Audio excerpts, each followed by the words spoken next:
On March 19th, 1994, a group of 4 friends, who were all members of a Minnesota rescue team, went diving off the coast of Destin, Florida. What should have been the trip of a lifetime became a dark reminder that the sea is unforgiving.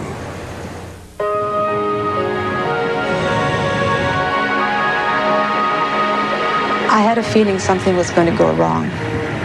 Rogue had had major cancer surgery a year and a half before with 4 months of chemotherapy, and I knew he was still tired. But I also know what a careful diver he is, and he likes it, and I like him to be happy.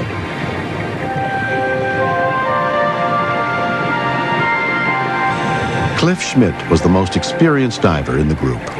This was Mike and Rold's first time in saltwater, so they were really excited about it.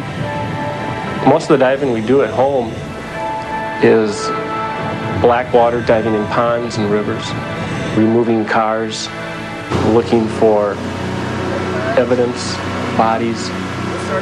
Rocky Whites had made more than 2,000 dives. It was a 24-hour drive down here, and we didn't get a lot of sleep.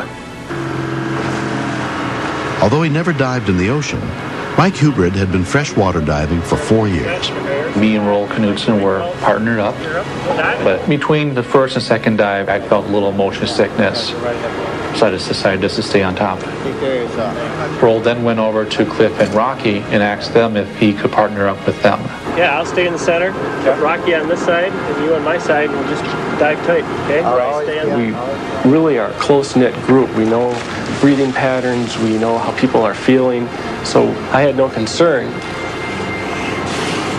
Okay.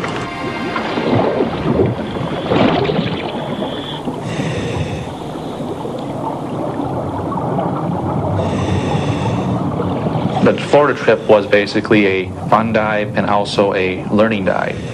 Cliff was training us in nitrox diving.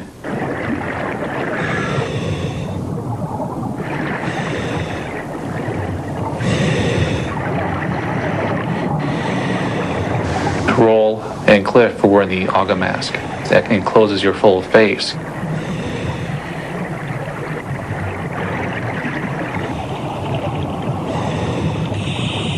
"10 to 15 minutes into the dive, I checked my air supply, then grabbed over and checked Rold's. His air was down to about 1,500 psi, which I felt was fairly low for the amount of time we'd been down. It was at that point that we made the signal to head back to find the anchor line.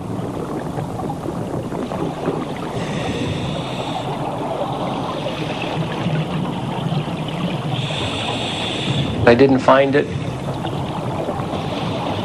I thought I'd better check the air supply again just to see how we're doing.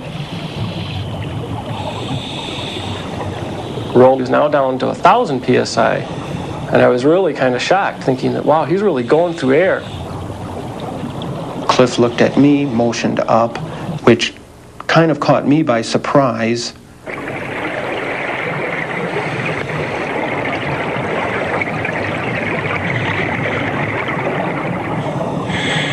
I couldn't see any problem. He looked fine. He was just breathing a lot.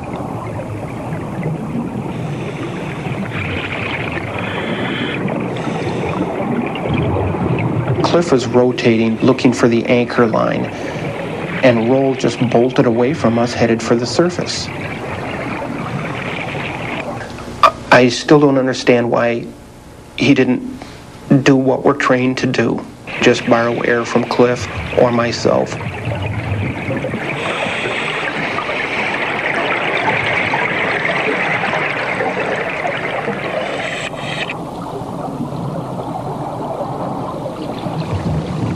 As I looked back up, Rold was coming back down towards us, face first.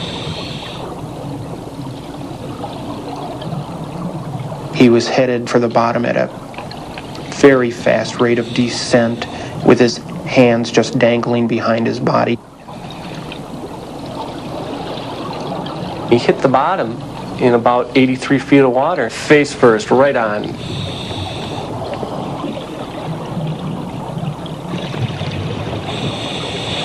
Clifford and I picked him up, stood him up, and looked into his mask to see what the problem was.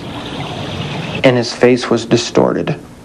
I couldn't recognize his eyes, I couldn't recognize his cheeks, I couldn't recognize anything. I immediately went to remove the spider or the band that holds the mask on, give him air.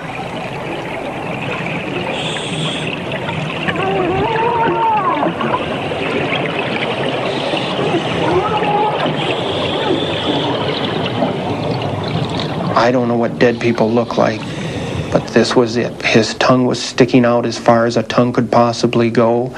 There was fluid coming out of every cavity of his face. He couldn't take the air, and the only thing I could do was to get Rolled to the surface right away. So we started a free ascent with Rolled in tow at a much faster rate that I was comfortable with.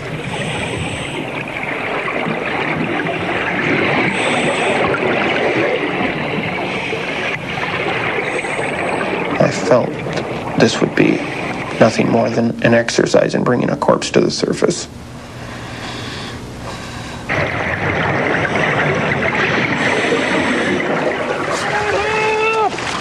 Captain, we have a problem.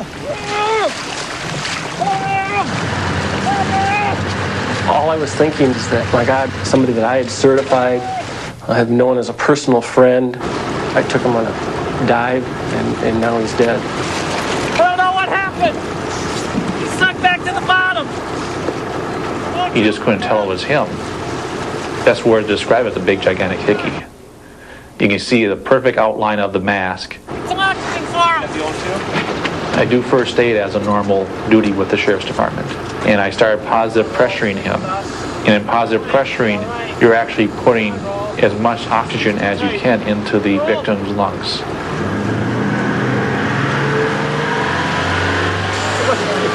Hold on, we're about 8 miles southwest of Destin. We're heading in. We're making about 16 knots. Our location. As he exhaled, a bloody froth appeared. We got the Coast Guard coming, Rolled. Just hold on. Stay with us, buddy.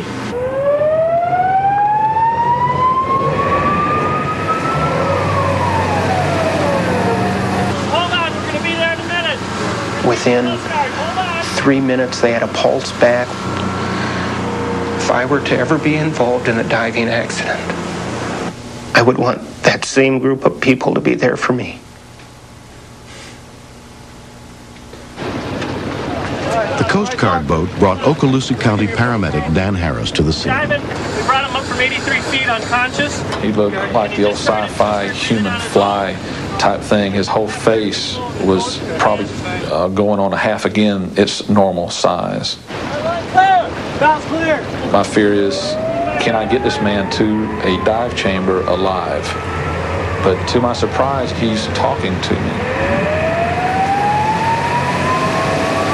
Dr. Meade, what we have here. At Baptist Hospital, 63-year-old Roald Knutson was examined by emergency physician John Meade. His symptoms were not consistent with the bends other than our lingering concern about his vision. What about now? We think he was extremely lucky. Can you wiggle your fingers and toes Don't get for it me? spray in here. A year has passed since the incident. I felt the last breath, and I looked at my gauge, and I was at 30 feet. And that's the last I remember. I passed out like a light switch and went plummeting to the bottom. Every time I hit the ball in front of my face, I get a face full of sand. All of my diving friends from the past 10 years thought, why did this happen to Roald? He's always been one of our more cautious divers. But on this trip, we made several mistakes. We should have rested for a whole day. I was probably 15 pounds overweighted. The biggest mistake I made was not watching my gauges. And instead of diving one-on-one, I went in a threesome. Of course, those are two fellows that saved my life. Let's go diving, that's easier. I have completely physically recovered from the accident, except for a little bit of peripheral vision off my left eye. I was amazed that Roald didn't have any diving maladies. The AGA mask did not allow any water into Roald's lungs. Also, diving with the nitrox gave Roald the advantage of having more oxygen in his system. What saved this man was the quick thinking of the other divers. They recognized a diver in trouble and got him with a rapid but safe ascent, got him on oxygen straight away. No, don't do that. Rold's wife Carol had joined him at the hospital that day. The doctor said there'd been extensive hemorrhaging behind the eyes. That was the first time I was really frightened, because I was trying to imagine what our life would be like if he couldn't read, if he couldn't work, if he could drive his car. 10 miles? Looking the way he did, he said to me, I am not going to tell you what you want to hear. I am going to go on diving. Here's to the 3 best divers and EMTs on this continent. Here's to you. I was a dead man for between 4 to 5 minutes, and they put themselves at great risk of getting the bends or having decompression sickness. Cliff and Rocky and Mike are my guardian angels. I owe my life to them. When we go swimming tomorrow, you'd better be near me. You're the swimmer. Every day is another day that needs to be cherished, and I don't worry about tomorrow. I've got a lot of good years left in me if I don't break any more rules. Next. He was basically at the end of his rope. There was no doubt that we were just moments from somebody dying.